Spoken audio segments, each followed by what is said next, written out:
Hello,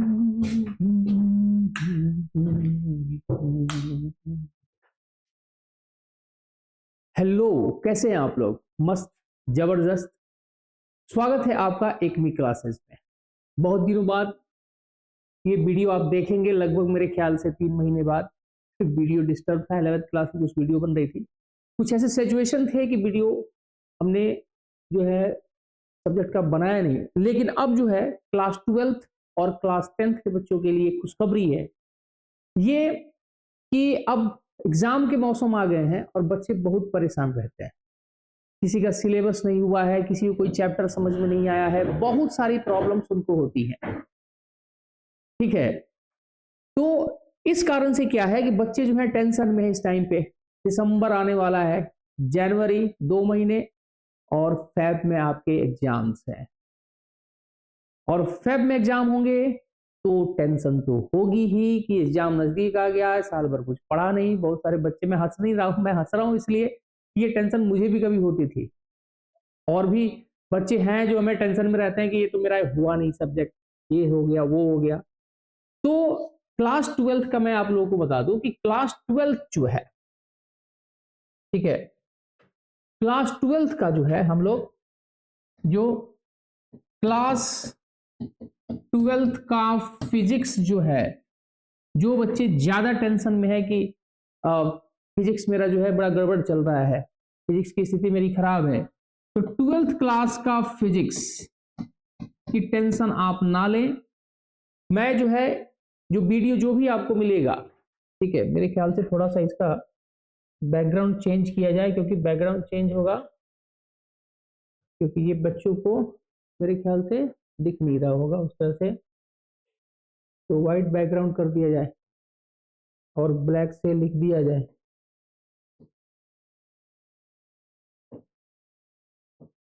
तो यहां पर जो है क्लास 12th का फिजिक्स, क्लास 12th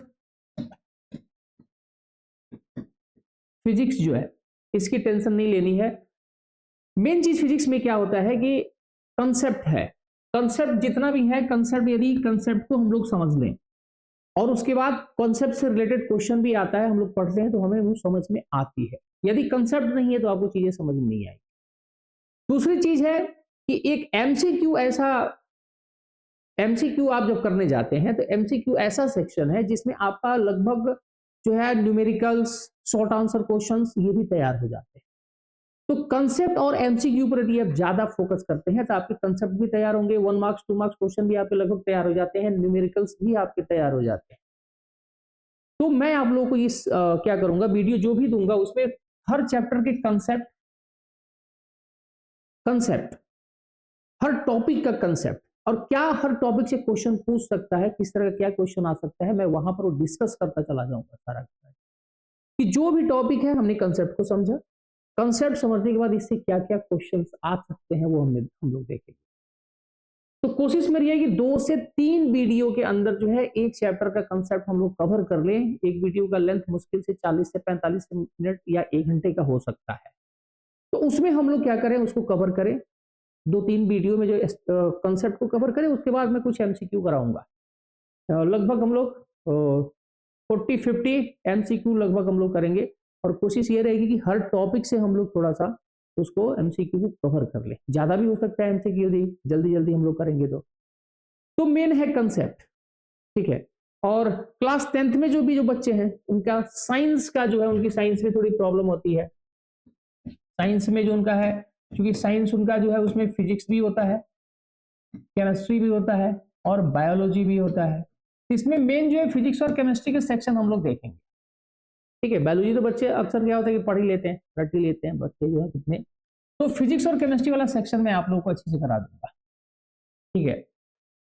तो इसमें अच्छा एक बार बच्चे ध्यान दें, करते क्या है बच्चे कि फिजिक्स पढ़ने बैठेंगे, सबसे पहले क्या करते हैं, सीबीएसई के बच्चों की बात हो रही है, सबसे ज्यादा क्या करते हैं, बैठ करके डेरिवेशन करेंगे। सीबीएसई में उतना डेरिवेशन आता नहीं है, आपको डेरिवेशन पे नहीं जाना है ज्यादा।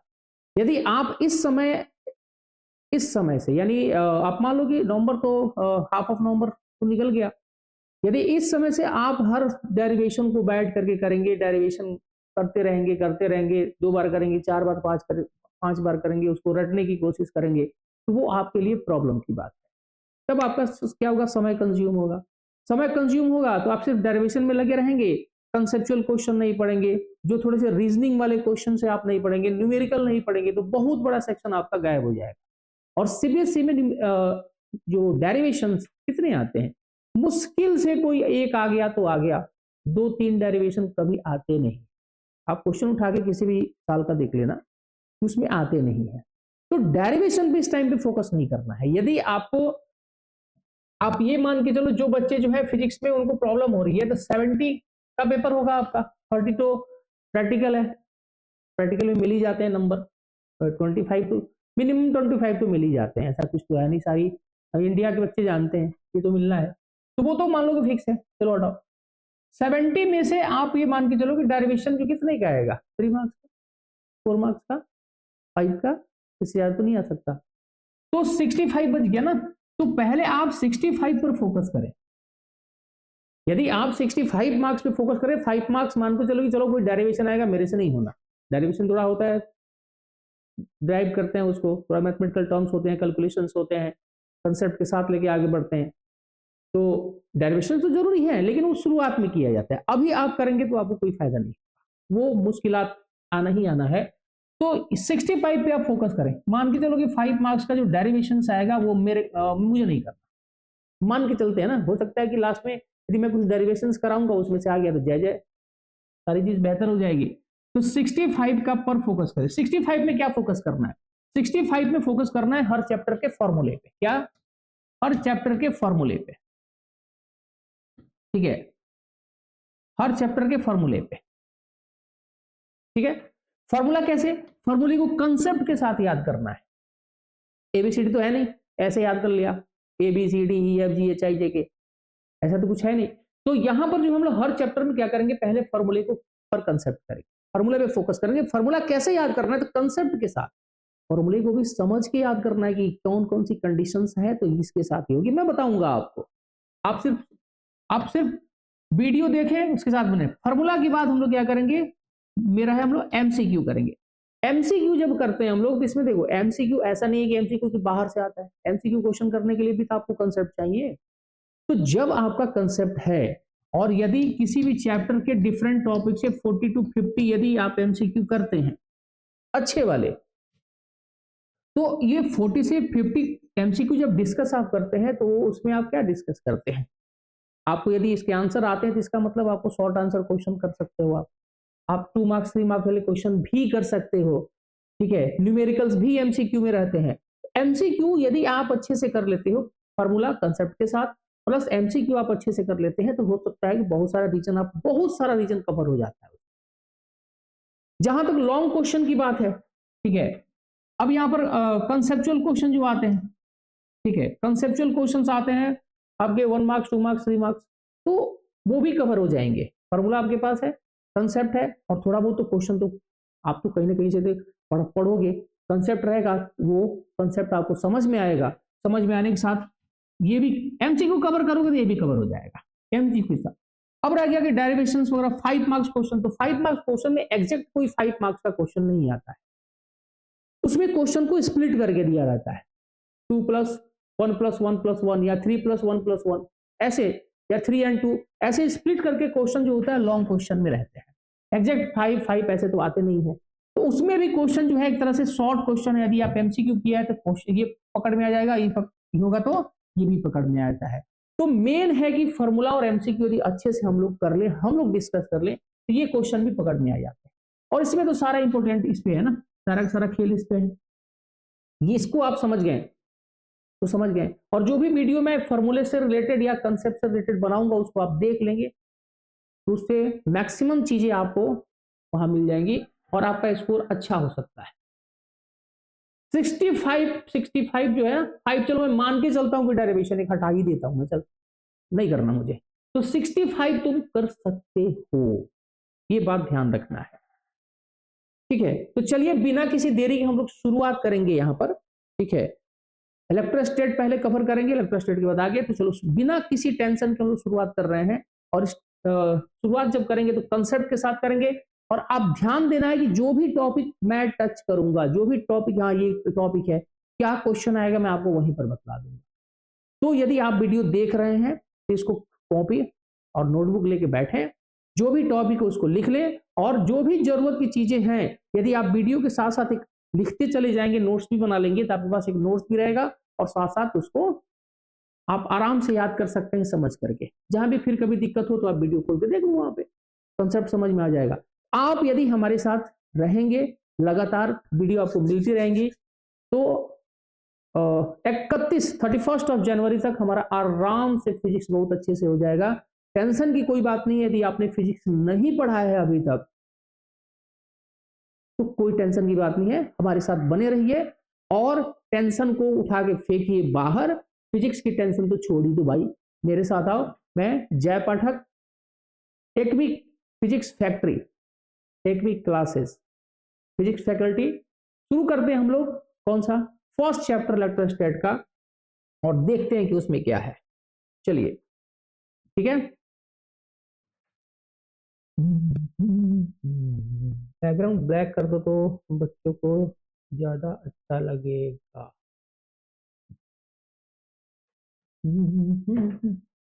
देखो ये फॉन्ट विजिबल है, फॉन्ट मुझे डिस्कस कराना था एक बारी। फॉन्ट दिख रहा है सही, फॉन्ट क्लियर दिख रहा है, कोई दिक्कत नहीं है ना? ठीक है, फर्स्ट चैप्टर हम लोग शुरू करेंगे।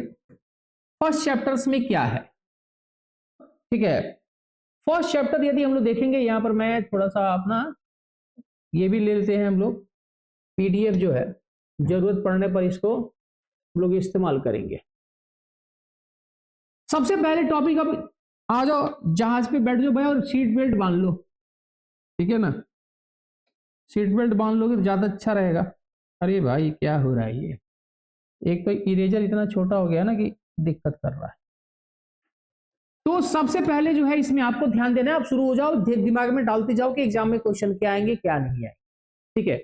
सबसे पहला आपको ध्यान देना है, छोटे से छोटे और बड़े से बड़े कंसेप्ट को हम लोग करेंगे। ऐसा नहीं है कि बस वो ऐसा चीज करते चले गए कि हाँ जी ये आएगा ये आएगा, ऐसा नहीं है। सारे टॉपिक में कवर कर दूंगा, कोई टेंशन नहीं लेना है। बस आप ये दिमाग में डालो कि हाँ पढ़ना क्या है मुझे। सबसे पहले आपको याद रखना है, ठीक है, छोटी मोटी चीजें तो सभी याद रहती हैं। सबसे पहले आपको ध्यान देना है कि क्वांटाइजेशन ऑफ चार्ज से क्वेश्चन यदि पूछ दिया, क्योंकि ये हाईलाइटेड चीज है, ठीक है, तो आपको ध्यान रखना है कि सबसे पहले क्या करना है, क्वांटाइजेशन ऑफ चार्ज, ठीक है। थोड़ा इसको मैं मोटा कर लेता हूं, बच्चों को दिखेगा। क्वांटाइजेशन ऑफ चार्ज, ठीक है।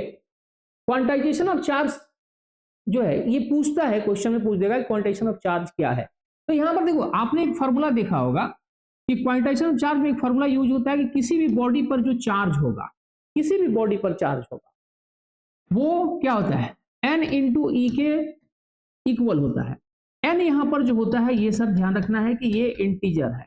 ये क्या है, इंटीजर है। इंटीजर का मतलब इसका वैल्यू प्लस माइनस 1 हो सकता है, प्लस माइनस 2 हो सकता है, प्लस माइनस 3 हो सकता है, ये कितना भी हो सकता है, लेकिन जब भी होगा तो ये इंटीजर होगा। इंटीजर का मतलब क्या है, आप इंटीजर का जो मतलब है कि देखिए, कभी भी बॉडी को जब हम लोग चार्ज करते हैं तो चार्ज करने के बहुत सारे तरीके हैं। तो एक तरीका यदि हम लोग इसमें देखते हैं कि बॉडी को रब करके, रगड़ करके चार्ज करते हैं, तो देखो कभी भी एक बॉडी से दूसरे बॉडी में जो इलेक्ट्रॉन का ट्रांसफर होगा, जब भी कभी भी एक बॉडी से दूसरे बॉडी में इलेक्ट्रॉन का ट्रांसफर होगा, तो इलेक्ट्रॉन क्या हो सकता है, डेसिमल में ट्रांसफर हो सकता है। जैसे मैं बोलूं कि 1.5 इलेक्ट्रॉन ट्रांसफर हो सकते हैं क्या, आप बोलेंगे ये कैसे हो सकता है, इलेक्ट्रॉन को कैसे तोड़ देंगे। इलेक्ट्रॉन जब भी ट्रांसफर होगा तो इंटीजर में होगा, है ना। तो 1.5 नहीं हो सकता, 2/7 नहीं हो सकता, है कि नहीं है। तो इलेक्ट्रॉन कभी भी एक बॉडी से दूसरे बॉडी में जब ट्रांसफर होगा तो हमेशा इंटीग्रल मल्टीपल, सॉरी, हमेशा पॉजिटिव इंटीजर में होगा। 1 इलेक्ट्रॉन गया, 2 गया, 3 इलेक्ट्रॉन गया, 4 इलेक्ट्रॉन गया, 5 गया, 6 गया, 7 गया, है कि नहीं है। तो ये जो है इलेक्ट्रॉन जब भी एक बॉडी से दूसरे बॉडी में ट्रांसफर होगा तो उसकी संख्या जो होगी, आप बोल सकते हैं पॉजिटिव इंटीजर होगा, होल नंबर हो सकता है ना। तो ये n हमेशा होगा। अब एक इलेक्ट्रॉन पे चार्ज कितना होता है, एक इलेक्ट्रॉन पे चार्ज होता है, यदि सिर्फ मैग्नीट्यूड की बात करें, मैं साइन नहीं लगा रहा हूं, साइन तो इलेक्ट्रॉन पे नेगेटिव होता है, चलो लगा भी देता हूं। एक इलेक्ट्रॉन पे चार्ज होता है 1.6 into 10 to the power minus 19 coulomb, है कि नहीं है? तो यदि एक बॉडी से दूसरे बॉडी में n इलेक्ट्रॉन ट्रांसफर होता है, इस बॉडी पर आ जाएगी पॉजिटिव चार्ज, क्योंकि जिस बॉडी से ट्रांसफर होता है उसमें इलेक्ट्रॉन की डेफिशिएंसी होगी, इसमें इलेक्ट्रॉन की कमी होगी, और इसमें जो होगा इलेक्ट्रॉन जो आएगा तो इलेक्ट्रॉन क्या होगा, एक्सीड करेगा, इसमें प्रोटॉन ज्यादा हो जाएगा, इलेक्ट्रॉन कम हो जाएगा, इसमें इलेक्ट्रॉन ज्यादा हो जाएगा, प्रोटॉन कम हो जाएगा। तो यहां पर जो है इस बॉडी पर पॉजिटिव चार्ज कितना आएगा, भैया जितना ट्रांसफर हुआ, जितना ट्रांसफर उसमें ई से मल्टीप्लाई कर दो और पॉजिटिव कर दो, और इसमें कितना होगा, जितना इलेक्ट्रॉन आया उसमें ई से मल्टीप्लाई कर दो और नेगेटिव कर दो। तो किसी भी बॉडी पर जो चार्ज जो होगा वो n का इंट्रीगल मल्टीपल होगा, ई का इंट्रीगल मल्टीपल होगा, ई का क्या होगा, इंट्रीगल मल्टीपल होगा। इसी को क्वांटाइजेशन ऑफ चार्ज बोलते हैं, यानी charge on a body is always integral multiple of E, ये क्वांटाइजेशन ऑफ चार्ज होता है। अब इसमें कारण पूछ देते हैं, क्वांटाइजेशन ऑफ चार्ज का कारण क्या है बताओ। तो क्वांटाइजेशन ऑफ चार्ज का कारण जो होता है वो होता है कि क्या कभी भी एक बॉडी से दूसरे बॉडी पर इलेक्ट्रॉन जो है इंटीजर ट्रांसफर जब होगा तो हमेशा जो संख्या उनकी होगी, उनके नंबर्स जो होंगे इलेक्ट्रॉन के वो हमेशा इंटीजर होगा, ना ही डेसिमल, ना ही फ्रैक्शन, ना ही कोई अदर नंबर। तो ये कारण होता है, ठीक है। तो ये हो गया क्वांटाइजेशन ऑफ चार्ज। एक आता है कंजर्वेशन ऑफ चार्ज, ठीक है। अच्छा, एक चीज आपको ध्यान देना है यहाँ पर, मैं भूल के बताना यहाँ पे, ये जो फॉर्मूला है Q equal to N into E, तो आपको इस पे ध्यान रखना है कि ये है क्या। अक्सर हम लोग करते क्या है कि रट लेते हैं इसको, Q equal to N into E, Q equal to N into E करते हैं, इसका मतलब क्या है, Q यहाँ पर किसी भी बॉडी पर चार्ज है, मैग्नीट्यूड ऑफ चार्ज, यानी किसी बॉडी पर कितना चार्ज है ये Q है, 2 कूलम, 3 कूलम, 4 कूलम। N जो है वो क्या है, नंबर ऑफ इलेक्ट्रॉन है, ठीक है। और E जो है सर ये आपका, ये तो आपको पता ही है, इसका वैल्यू फिक्स है। तो इसमें दो वेरिएबल्स हो सकते हैं जब न्यूमेरिकल आपसे पूछा जाएगा, तो बाई चांस आता नहीं इतना आसान न्यूमेरिकल सीबीएसई में, लेकिन बता रहा हूं कहीं पर बाई चांस जरूरत पड़ जाए तो Q जो है क्या है, N क्या है, E क्या है, ये दिमाग में रहना चाहिए, उसके बाद आपको फॉर्मूला याद करना चाहिए, ठीक है। चलिए आगे बढ़ते हैं, आगे बढ़ेंगे तो इसमें आता है कंजर्वेशन ऑफ चार्ज, ठीक है। इसमें आता है कंजर्वेशन ऑफ चार्ज। अब देखिए कंजर्वेशन ऑफ चार्ज आता है तो कंजर्वेशन शब्द से ही पता चलता है कि ये कोई ना कोई चीज संरक्षित है, यानी सुरक्षित है, यानी इसका डिस्ट्रॉय नहीं हो सकता है। तो कंजर्वेशन का मतलब होता है कि कंजर्वेशन ऑफ चार्ज, यानी charge neither be created nor be destroyed, charge को ना आप बना सकते हैं ना उसको डिस्ट्रॉय कर सकते हैं। चार्ज क्या होता है, एक बॉडी से दूसरे बॉडी पर ट्रांसफर हो सकता है, समझ रहे हैं बात को। तो यहां पर यह चीज आपको ध्यान रखना है, कंजर्वेशन ऑफ चार्ज में लिखना कि charge neither be created nor be destroyed, it can be transferred from one body to another, ये लिख लो, या दूसरा भी लिख लो, पूरे यूनिवर्स में जो है चार्ज जो है वो कांस्टेंट है, नेट चार्ज जो है यूनिवर्स में 0 है। नेट चार्ज क्यों मैं कहा, क्योंकि पूरे यूनिवर्स में जितने भी मैटर होगा उसमें जितने प्रोटॉन होंगे और जितने इलेक्ट्रॉन होंगे इनके नंबर्स तो बराबर होंगे ना, क्योंकि एटम में इनकी संख्या बराबर होती है। यदि टोटल चार्ज इन दोनों को जोड़ा जाए तो हमेशा कितना आएगा, 0 आएगा। तो आप लिख सकते हैं net charge in the universe is 0, ठीक है। या आप बोल सकते हैं कि total charge in the universe, या टोटल चार्ज जो होता है यूनिवर्स में कांस्टेंट होता है। या आप बोल सकते हैं charge neither be created nor be destroyed, it can be transferred from one body to another. और कुछ नहीं है, इलेक्ट्रॉन के ट्रांसफर होने से ना चार्ज ट्रांसफर होता है, और क्या होता है, ठीक है। तो कंजर्वेशन आसान टॉपिक है, आप याद कर सकते हैं। इसके बाद हम लोग आते हैं, इसके बाद आते हैं इसमें एक टॉपिक है, आप ध्यान दीजिएगा लो, और मेथड ऑफ चार्जिंग, चार्ज करने के मेथड क्या है। तो मेथड ऑफ चार्जिंग में एक आता है, आप लोगों को ध्यान देना, मेथड ऑफ चार्जिंग में आता है चार्जिंग बाय रबिंग, यानी किसी चीज की रगड़ करके जो है हम उसको क्या कर सकते हैं, चार्ज कर सकते हैं। जैसे क्या करते हैं, बलून है हमारे हाथ में, उसको रगड़ते हैं, बाल में रगड़ो या दो, ठीक है, बाल में रगड़ने से क्या होता है, थोड़ा चार्ज हो जाता है। तो दीवार पर आप चिपकाओगे चिपक जाएगा, किसी चीज पे छोड़ोगे वही चिपक कर उठ जाएगा। यानी चार्जिंग बाय रबिंग, किसी चीज को रगड़ते हैं हम लोग तो उसमें भी इलेक्ट्रॉन की ट्रांसफर होती है। तो कोई बहुत बड़ा टॉपिक नहीं, आप इसको पढ़ सकते हैं, हम लोग मेन टॉपिक की तरह चलेंगे। अब आते हैं कूलम्स लॉ पे। कूलम्स लॉ ऑफ इलेक्ट्रोस्टैट, देखो इसको इलेक्ट्रोस्टेट क्यों बोलते हैं पता ही होना चाहिए। इलेक्ट्रोस्टेट इसलिए बोलते हैं कि चार्ज जो होते हैं ना रेस्ट में होते हैं बच्चे। ये चार्ज क्या होते हैं? चार्ज रेस्ट में होते हैं, इसीलिए इसको इलेक्ट्रोस्टेट हम लोग बोलते हैं। ठीक है, इलेक्ट्रॉन रेस्ट में होंगे, चार्ज रेस्ट में होगा। कूलम्स लॉ ऑफ इलेक्ट्रोस्टेट में क्या किया गया? सबसे पहले ध्यान रखिएगा कूलम्स लॉ जो है पॉइंट चार्ज के लिए एप्लीकेबल है। पॉइंट चार्ज क्या चीज होता है? या तो चार्ज इतना छोटा हो कि पॉइंट साइज का हो, या फिर चार्ज यदि हो किसी बॉडी पर तो उसका पूरा इफेक्ट एक पॉइंट पर आना चाहिए। उस कंडीशन में हम लोग क्या करते हैं? चार्ज। तो यहां पर कूलम्स लॉ में क्या होता है? दो चार्ज मान लो Q1 एंड Q2 है, दोनों पॉजिटिव चार्ज है, दोनों के बीच की डिस्टेंस r है। तो हमें पता है कि यदि दो चार्ज आसपास हो तो दोनों चार्ज क्या करते हैं? एक दूसरे को या तो अट्रैक्ट करेंगे या रिपेल करेंगे। तो अट्रैक्शन क्या होता है सर? अट्रैक्शन होता है फोर्स। रिपल्सन क्या होता है सर? रिपल्सन होता है फोर्स। तो यानी कहने का मतलब है कि दो चार्ज आसपास होंगे तो एक दूसरे पर फोर्स लगाएंगे। तो एक दूसरे पर फोर्स लगाएंगे तो सवाल होता है कि कितना लगाएंगे और किधर लगाएंगे, है कि नहीं है? फोर्स है तो कितना, वेक्टर क्वांटिटी है तो कितना लगेगा फोर्स भाई? इसका जवाब कूलम्स ने दिया। कूलम्स ने कहा कि भैया देख लो कि दो चार्ज आसपास जब भी तुम रखोगे ना उनके बीच जो फोर्स लगेगा इलेक्ट्रोस्टैटिक फोर्स लगेगा, यानी दो चार्ज के बीच में लगने वाले फोर्स को हम बोलते हैं इलेक्ट्रोस्टैटिक फोर्स। चार्ज जब रेस्ट में हो तो उनके बीच में कितना फोर्स लग रहा है। ठीक है, तो Q1 Q2 दो चार्ज हैं। ठीक है, तो कूलम्स ने कहा कि भैया देखो दोनों के बीच में जो फोर्स लगेगा ना वो फोर्स कितना होगा, चाहे वो अट्रैक्टिव हो रिपल्सिव हो, दोनों एक दूसरे को चार्ज रिपेल करें या अट्रैक्ट करें, तो दोनों ही कंडीशन में तो फोर्स है ना सर। तो यहां पर F जो है प्रोपोर्शनल होगा, दोनों चार्ज को मल्टीप्लाई कर दो, यानी force between two charge directly proportional to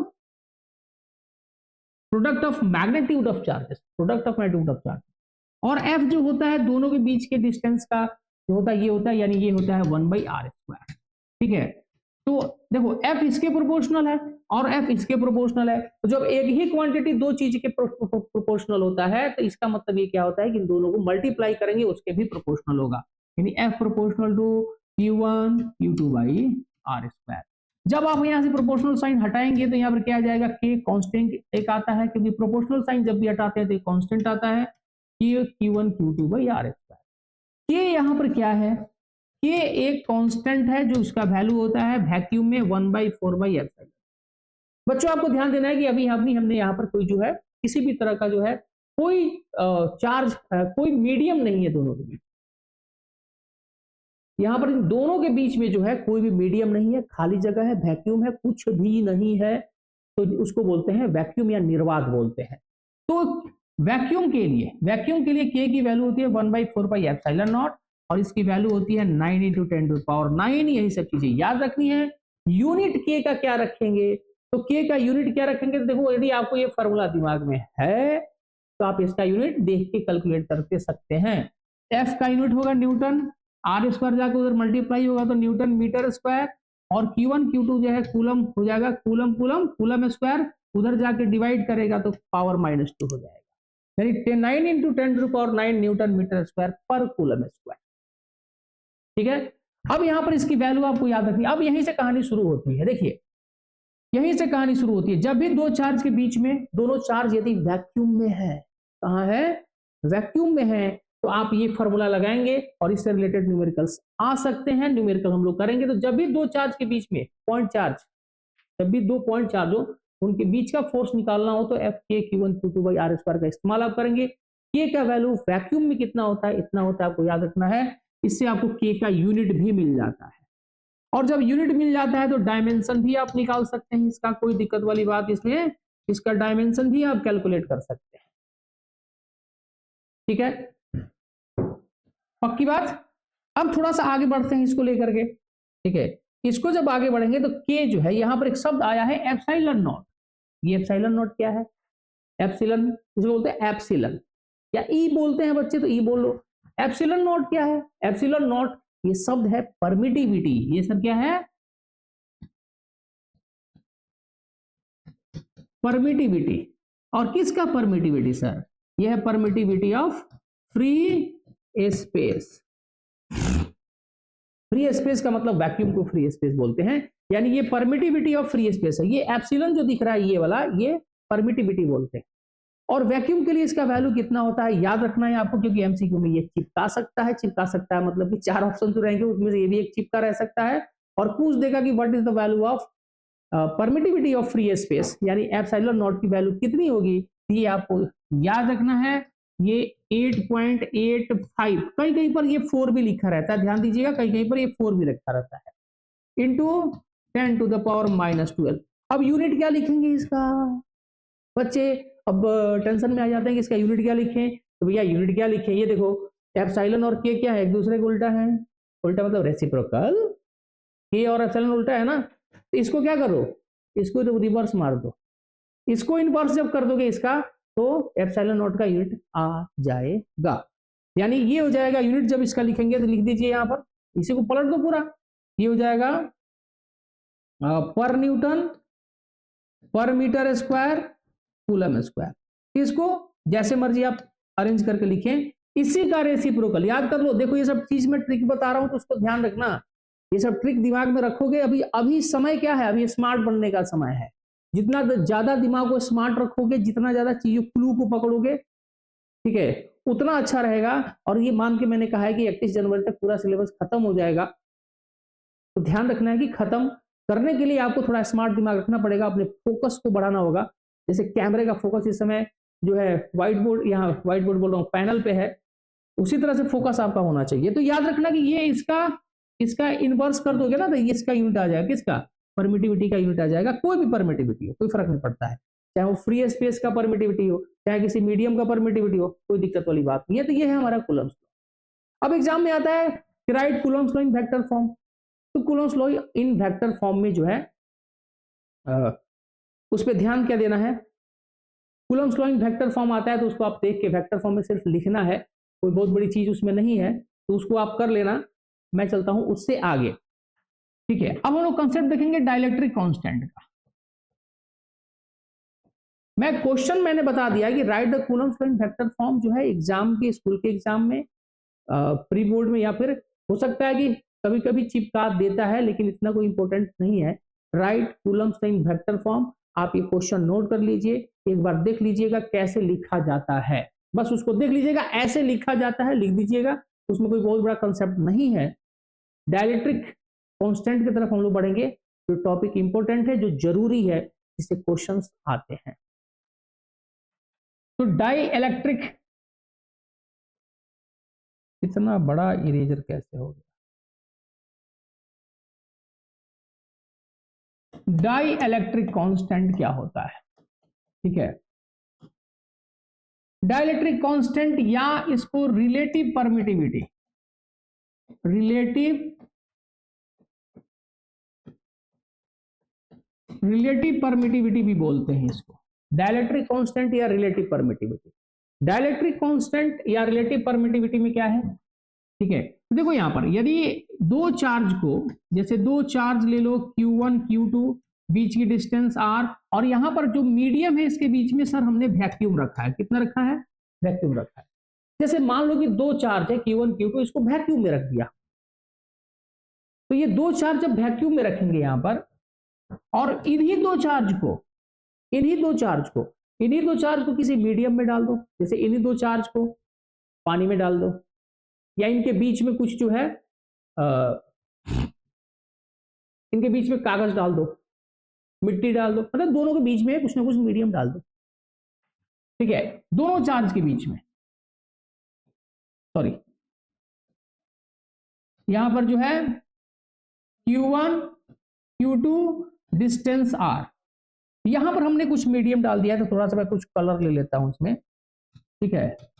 इसमें ये लो, ये दोनों के बीच में कुछ मीडियम डाल देता हूं, ये लो जी, ये लो जी, ये लो जी, डाल दिया हमने, ग्रीन ग्रीन सा कुछ है ना, इसमें कुछ डाल दिया हमने दोनों के बीच में। तो देखो दोनों के बीच में कुछ मीडियम डाला है, तो यहाँ पर कुछ ना कुछ डिस्टर्बेंस तो होगी, फोर्स दोनों के बीच अफेक्टेड तो होगा। जैसे कि वो चुंबक से खेलते हैं ना, चुंबक से, मैग्नेट से बच्चे खेलते हैं, दो मैग्नेट मिल जाए तो क्या करते हैं, पहले सिंपली उनको चिपकाएंगे, अरे गलत इशारा नहीं, ठीक है, मतलब उसको चिपकाएंगे, उसके बाद क्या करते हैं, दोनों कागज के बीच में दो कागज रख देंगे, कोई लकड़ी रख देंगे, कोई मैटर कुछ भी होगा, उसके बाद देखेंगे इसमें कितना चिपक रहा है, आप भी आजमा के देखना, फोर्स कम हो जाता है। यदि दोनों मैग्नेट के बीच में, दोनों चुंबक के बीच में यदि कोई चीज आ जाए तो फोर्स वीक पड़ जाता है। तो उसी तरीके से यदि दो चार्ज वैक्यूम में है, दो अब ये मीडियम इनके बीच में आ जाए तो फोर्स में कुछ ना कुछ अफेक्ट होता है। अब कितना अफेक्टेड होगा ये, ठीक है, ये किस हद तक अफेक्टेड होगा, तो ये अफेक्टेड होगा तो किस बात पर डिपेंड करेगा। देखिए यहां पर यदि यदि हम लोग फोर्स कैलकुलेट करते हैं, एफ भी मान लेते हैं कि इस कंडीशन में वैक्यूम में जो फोर्स लग रहा है, ठीक है, तो कितना होगा 1/4 pi epsilon naught Q1 Q2 by R square. यहां पर आएंगे तो फोर्स मान लो कि मीडियम में लग रहा है, तो कितना हो जाएगा 1/4 पाई Q1 Q2 by R square. अब देखो यहां पर मैंने एक चीज छोड़ दिया है जगह, Q1 Q2 by R square, Q1 Q2 by R square, ये तो सेम है क्योंकि वह उसी सिस्टम को लिया हमने, उसी चार्ज को लिया है और डिस्टेंस भी उतना ही लिया है। बस फर्क ये है कि हमने मैटर डाल दिया है यहाँ पे, और मैटर यहाँ पे डाल दिया हुआ है। तो देखो Q1 Q2 R में तो कोई फर्क हुआ नहीं, 1/4 पाई में कोई फर्क तो हुआ नहीं, तो फर्क कहाँ पे पड़ेगा, तो फर्क सर आपका यहाँ पे पड़ेगा, क्योंकि सर ये वैक्यूम है तो वैक्यूम का परमिटिविटी आएगा, और यदि यहाँ पर मीडियम है तो मीडियम का परमिटिविटी डालेंगे। ठीक है, अब क्या करो एफ बी एफ एम, ये दो, पहला इक्वेशन इसको मान लो, दूसरा इक्वेशन इसको मान लो, फर्स्ट में सेकंड से डिवाइड करोगे यदि, यानी एफ बी बटा एफ एम तुम करके देखो क्या मिलने वाला है।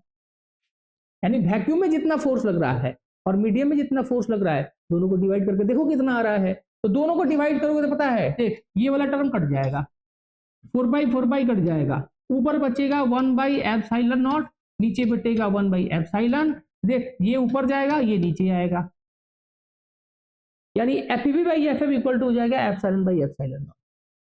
तो इसी को तो बोलते हैं, इसको एप्सिलॉन आर या फिर इसी को हम लोग बोलते हैं, यानी ये है रिलेटिव परमिटिविटी, ये है रिलेटिव परमिटिविटी, या इसको ही बोलते हैं हम लोग क्या, डाइलेक्ट्रिक कांस्टेंट, डाइलेक्ट्रिक कांस्टेंट, ठीक है, डाइलेक्ट्रिक कांस्टेंट। तो यहां पर देखो रिलेटिव परमिटिविटी और डाइलेक्ट्रिक कांस्टेंट दोनों सेम ही क्वांटिटी है, क्वांटिटी में कोई अंतर नहीं है। अब इसका फॉर्मूला क्या लिखेंगे, तो देखो एक डेफिनेशन इसका इससे मिल जाता है और एक डेफिनेशन इससे मिल जाता है, दोनों डेफिनेशन, हालांकि के का दो और फॉर्मूला आने वाला, के का दो डेफिनेशन और तरीके से, कैपेसिटेंस और इलेक्ट्रिक फील्ड के बेसिस पर पोलराइजेशन टॉपिक जब हम लोग पढ़ेंगे सेकंड चैप्टर में, तो वहां पर भी के का दो फॉर्मूला आएगा। तो पहले यहां पर देखो ये जो है हम लोग दो तरीके से डिफाइन कर सकते हैं, एक फोर्स के बेसिस पर डिफाइन कर सकते हैं और एक परमिटिविटी के बेसिस पर डिफाइन कर सकते हैं। तो डाइलेक्ट्रिक कांस्टेंट या रिलेटिव परमिटिविटी का क्या डेफिनेशन हम लोग लिखेंगे, एग्जाम में आ जाएगा, defined permittivity, defined dielectric constant. तो देखो डेफिनेशन तो आता नहीं है सिंपल इनडायरेक्ट, ठीक है, लेकिन मैं बतला दे रहा हूँ, तुम बोलोगे आता नहीं तो बताता क्यों है, बता क्यों रहा है, अरे आता क्यों बता क्यों रहा हूं मैं, कहने का मतलब है कि यहाँ पर देख तो लो, दिमाग में कंसेप्ट रहेगा तो कुछ सोचने में फर्क पड़ता है। तो देख लो यहाँ पर रिलेटिव परमिटिविटी और dielectric constant of a medium, जो मीडियम बीच में डाला हुआ है, मीडियम का ही ये चीज होता है, of a medium may be defined as force between two charges in vacuum, the ratio of force between two charges in vacuum to the force between same charges when separated by same distance in a medium। यानी vacuum में जो force है और जो medium में जो force लग रहा है, दोनों का रेशियो निकालोगे तो ये इनके इक्वल आएगा, यही डेफिनेशन है।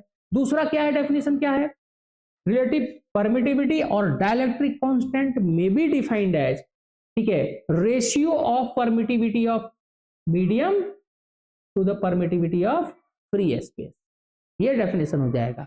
यानी परमिटिविटी मीडियम का और परमिटिविटी फ्री स्पेस का जो रेशियो होगा वही रिलेटिव परमिटिविटी या डाइलेक्ट्रिक कांस्टेंट होगा। दूसरी चीज बच्चों आपको ध्यान रखना है कि डाइलेक्ट्रिक कांस्टेंट का no unit no dimension, no unit, ठीक है, नो डायमेंशन। क्यों no unit no dimension, dielectric constant का ना कोई यूनिट होगा ना कोई डायमेंशन होगा, सर ये ध्यान रखना है। क्यों, क्योंकि देखो ऊपर भी फोर्स नीचे भी फोर्स, यूनिट कैंसल, ऊपर परमिटिविटी नीचे परमिटिविटी, यूनिट कैंसल।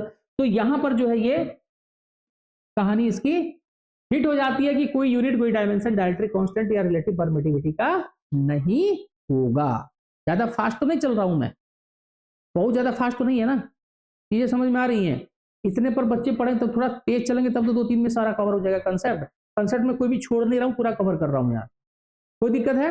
उसके बाद एमसीक्यू भी करेंगे। तो देखो मेन चैप्टर जो है उसका हम लोग करेंगे, मेन चैप्टर जो है उसका करेंगे हम लोग। एक चैप्टर मान के चलो कि हम लोग 6 दिन का समय लगेगा, ठीक है, 6 दिन 5 दिन मान के चलो। तो यहां पर ये हो गया, तो ये सर हो गया डाइलेक्ट्रिक कांस्टेंट, रिलेटिव परमिटिविटी। आगे हम लोग बढ़ेंगे, आगे कंसेप्ट आता है इसमें इलेक्ट्रिक फील्ड का, ठीक है। तो इलेक्ट्रिक फील्ड क्या होता है? तो किसी इलेक्ट्रिक फील्ड के सुन लो, कुछ बातें तो सुन के भी हम लोग याद कर सकते हैं। इलेक्ट्रिक फील्ड क्या होता है? जैसे कोई भी चार्ज कहीं पर भी रखते हो, कोई भी चार्ज कहीं पर भी रखोगे, ठीक है, कोई भी चार्ज कहीं पर भी रखोगे तो इसका मतलब यह है कि इसके चारों तरफ एक रीजन होगा, मतलब ऑल 3 डायमेंशन में चार्ज के चारों तरफ एक रीजन होगा, जिसमें किसी दूसरे चार्ज को ले जाओगे तो ये क्या करेगा, उसको अट्रैक्ट या रिपेल करेगा।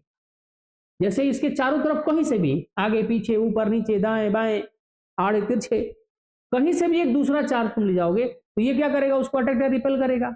तो अट्रैक्ट या रिपेल करेगा तो क्या है, इसका मतलब क्या है, इसके चारों तरफ एक रीजन है जिसमें ये दूसरे किसी चार्ज को अट्रैक्ट या रिपेल करता है,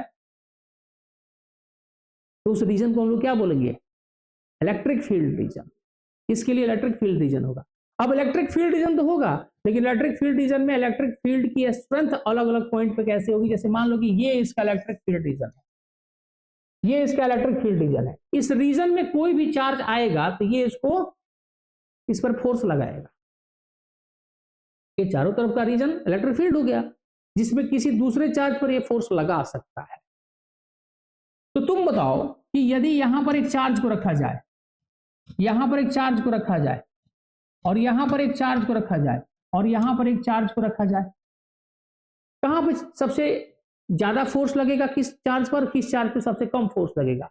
1 2 3 4 है, Q1, ये Q2 है, ये Q3 है, ये Q4 है। Q1 पे ज्यादा फोर्स लगेगा, Q2 पर, Q3 पर, Q4 पर। सबसे ज्यादा फोर्स किस पे लगेगा? Q3 पर लगेगा, क्योंकि सबसे ज्यादा नजदीक है। और सबसे कम किस पे लगेगा? Q4 पे। यानी किसी फील्ड रीजन में बच्चे, किसी फील्ड रीजन में तुम अलग अलग पॉइंट पर यदि चार्ज को रखते हो तो हर चार्ज पर फोर्स का जो मैग्नीट्यूड है वो अलग अलग लगता है, कम या ज्यादा। तो देखो यहां पर क्या चीज है, या एक ही चार्ज को रखोगे तब भी यही फर्क पड़ेगा। यदि तुम एक ही तरह के चार्ज को रखते हो, एक ही तरह के चार्ज को डिफरेंट पॉइंट पर रखते हो, ये पॉइंट ए मान लो, ये पॉइंट बी मान लो, ये पॉइंट सी मान लो, यहां पर भी Q नॉट रखो, यहां पर भी Q नॉट रखो, यहां पर भी Q नॉट, यानी सेम चार्ज को रखा, तब भी यहां पर फोर्स क्या होगा, यहां पे फोर्स अब तुम्हारा मैक्सिमम लगेगा, और यहां पे फोर्स इस कंडीशन में मिनिमम लगेगा। क्या कारण है इसका? इसका सीधा कारण आता है, इसका सीधा कारण आता है कि यहां पर जो इलेक्ट्रिक फील्ड की स्ट्रेंथ है,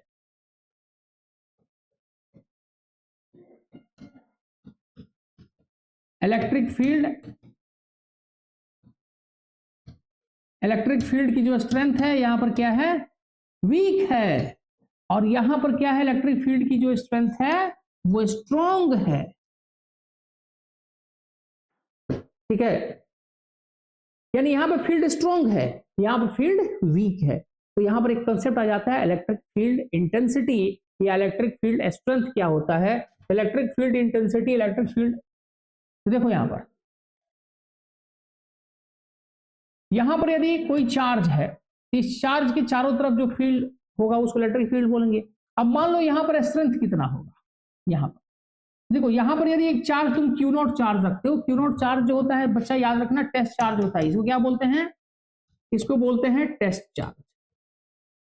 अब टेस्ट चार्ज क्या है, एग्जाम में आएगा टेस्ट चार्ज क्या है, हालांकि आएगा नहीं, इतना आसान क्वेश्चन सीबीएसई में नहीं देता है। अब बिहार बोर्ड अदर बोर्ड कुछ है तो उसमें दे सकता है। टेस्ट चार्ज यानी चार्ज, वो चार्ज जो किसी चीज को टेस्ट करने के लिए इस्तेमाल करते हैं, टेस्ट नहीं टेस्ट। टेस्ट चार्ज जो होता है it is very very very very small charge, यानी ये लगभग जीरो को अप्रोच करता है, यानी इसका वैल्यू लगभग जीरो होता है। यानी test charge is a very very small charge which does not effect the electric field of other charge या electric field in which it is placed. जिस भी फील्ड में इसको रखा जाता है ये उसको डिस्टर्ब नहीं करता है, ये इतना छोटा होता है, नन्हा सा मुन्ना सा होता है, ये कोई डिस्टर्बेंस नहीं करता है, यानी it is very very very small charge, यानी it is approximately equal to zero, its magnitude is approximately equal to zero. Zero की जीरो नहीं, जीरो को छू रहा है, बहुत छोटा, जैसे मान लो कि 0.00000000000 ऐसे है कि नहीं, या 8 रखो 9 रखो, बहुत छोटा, ये टेस्ट चार्ज है। तो ये चीज ध्यान रखना है, टेस्ट चार्ज क्या होता है। देखो कोई चीज में कोई बहुत सारा डेफिनेशन बोल रहा हूं तो आप उसको सुन के लिख ले, ठीक है, क्योंकि इतने दिन में सारा कवर करना है तो मुझे बोलना थोड़ा है, तो तेजी से है। तो यहां पर देखो, यहां पर यदि एक टेस्ट चार्ज रखोगे, ये क्या बाउंडर हो जाता है कभी कभी, तो यहां पर एक टेस्ट चार्ज रखोगे यहां पर क्यू नॉट, तो यहां पर इलेक्ट्रिक फील्ड की स्ट्रेंथ क्या होती है, देखो इलेक्ट्रिक फील्ड की स्ट्रेंथ हम लोग ई से डिनोट करते हैं, तो इलेक्ट्रिक फील्ड की स्ट्रेंथ हो जाएगी यहां पर इस चार्ज पर जितना फोर्स लग रहा है, क्या लग रहा है, इस चार्ज पे जो फोर्स लग रहा है, तो लेट कर लो इस चार्ज पे फोर्स कितना लग रहा है, एफ, यानी इसके कारण इस चार्ज पर जो फोर्स लग रहा है वो फोर्स यहां पर निकाल रहा हूं इलेक्ट्रिक फील्ड, यहाँ पे देख लो ध्यान से, यहां पर इलेक्ट्रिक फील्ड निकाल रहे हैं, और इलेक्ट्रिक फील्ड किसके कारण से है, इस चार्ज के कारण फील्ड है, इसका फील्ड है ना, इसके कारण से यहां पर निकाल रहे हैं, तो ई होगा एफ, एफ कौन सा, यहां पे जब चार्ज को जो रखा है ना, इस पर जो फोर्स लग रहा है उस चार्ज के कारण वो फोर्स, समझिए बात को, जो कि यहां पर इक्वल कितना होगा, एफ इक्वल टू हो जाएगा के क्यू1, क्यू1 नहीं है, क्यू नॉट, कूलम्स लॉ लगाएंगे तो ये हो जाएगा के क्यू नॉट बाई, और इसकी दूरी कितनी होगी, आर होगी, ले लो यहां पे आर है, तो ये वाला फोर्स दोनों चार्ज के बीच में जो लग रहा है, और इस पे क्या करेंगे, यहां पर जो चार्ज है उससे डिवाइड कर देंगे, ये बड़ा इंपॉर्टेंट फॉर्मूला है, ध्यान रखना, बड़ा इंपॉर्टेंट फॉर्मूला है, न्यूमेरिकल करने जाओगे या फिर कोई भी कंसेप्ट वाला क्वेश्चन करने जाओगे तो बड़ा इंपॉर्टेंट है बच्चा, ये ध्यान रखिएगा आप लोग। तो E equal to F by Q naught, अब इसको डिफाइन कैसे करेंगे भाई, डिफाइन कैसे करेंगे, तो डिफाइन करेंगे, देख लो ना, इसी को बोल दो, दिक्कत क्या है इसमें, electric field intensity at a point, सुनना ध्यान से, electric field intensity at a point in an electric field region, electric field intensity at a point in an electric field region is equal to electrostatic force, यानी force per unit charge at that point, force per unit charge at that point। तो sir ये इसका था, unit क्या लिखेंगे sir, इसका unit आप लिखेंगे, इसका फोर्स का लिखेंगे न्यूटन, इसका लिखेंगे कूलम, इसका यूनिट हो जाएगा न्यूटन पर कूलम। देखो यूनिट लिखेंगे तो डायमेंशन ई का पूछ देता है, याद रखना बच्चा लोग, ई का यूनिट आप लिखेंगे तो ई का डायमेंशन भी पूछ देगा। टाइम कितना हुआ,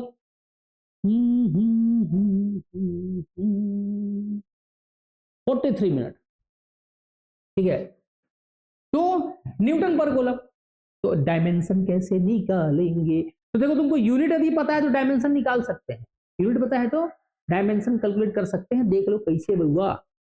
देखो न्यूटन क्या है, फोर्स है, तो फोर्स का डायमेंशन याद है 11th में, तो लिख लो, 11th नहीं पढ़े हो तो दर्द तो होगा ना भैया, लेकिन नहीं होने देंगे दर्द, इधर देखो एन, ठीक है, एन हो जाएगा यहाँ पर एम एल टी का पावर -2 न्यूटन, यानी फोर्स का डायमेंशन हो गया।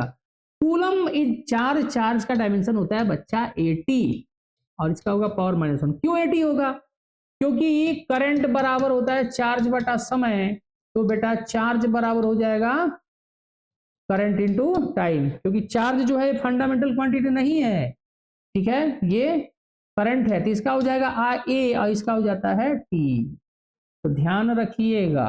तो यहां पर इसको सॉल्व करोगे तो एम एल टी का पावर -3 ए का पावर -1,